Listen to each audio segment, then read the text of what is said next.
La publicité, ça peut grosso modo se résumer en un mot, c'est vraiment la communication. Et donc dans un monde où on est de plus en plus porté sur l'image, le numérique, le multiplateforme, on va vraiment essayer de trouver comment faire une bonne communication. Donc on va apprendre dans l'option à décoder ce message, à voir de quoi il est constitué, comment on peut trouver les astuces, les techniques pour le manipuler et l'utiliser pour qu'au final on puisse vraiment le mettre en pratique, constituer son projet. Les élèves arrivent en 5e, ils n'ont parfois pas touché à la publicité ni même au dessin. On commence par les bases. Donc ils vont déjà commencer à aborder les techniques d'illustration, de dessin publicitaire et de communication.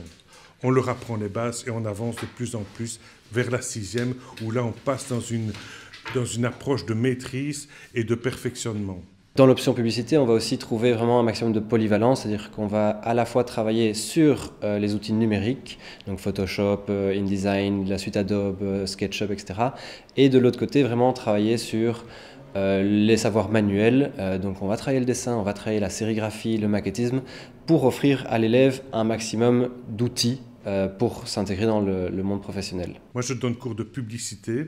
Donc c'est essentiellement de la publicité 2D. Donc c'est plutôt ce qui est hors médias et médias, les annonces presse, l'affichage rue. Ça peut être aussi du lettrage sur des véhicules, du design corporate qu'on appelle, c'est du design autour du logo et de ses adaptations sur différents supports. Par exemple, l'élève crée un logo avec des contraintes, parce que c'est important, nous travaillons sur des commandes, donc les élèves ont des contraintes de prix, des contraintes de délai, des contraintes de production. Leur travail s'inscrit dans une logique de production, donc il y a des gens qui vont intervenir après eux. Il faut que les fichiers soient prêts et soient corrects pour être imprimés, découpés de façon optimale. Alors moi je donne 2 cours en 6e et 4 cours en 5e. En 5e je donne observation, donc du dessin d'observation, infographie. On utilise principalement Illustrator et Photoshop. Sérigraphie, donc, qui est une technique d'impression tout à fait particulière.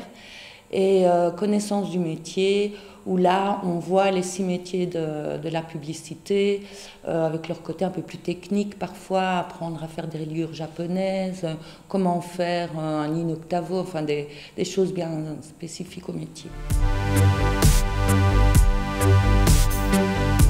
Communiquer, c'est aussi avoir un message, un contenu, de pouvoir développer des idées. Et donc, on va nourrir tout ça, nourrir la créativité avec des visites, avec des rencontres d'intervenants, en participant à des concours, et permettre donc de développer vraiment un projet de A à Z. On va au moins une fois par an faire une visite de musée ou plusieurs, et puis des visites d'expo. Certaines fois, quand on peut le faire, on participe à un concours. Par exemple, une année, moi en 5e, j'avais participé à un concours pour une affiche de la Fondation Folon. Ben voilà, c'était IATA qui avait gagné, c'était gai. Alors, il faut savoir que lorsque les élèves effectuent une 7e, ils peuvent obtenir leur gestion. Leur gestion leur permet de s'établir comme indépendants l'année suivante, donc dès qu'ils sortent de 7e, professionnels complémentaires en technique publicitaire.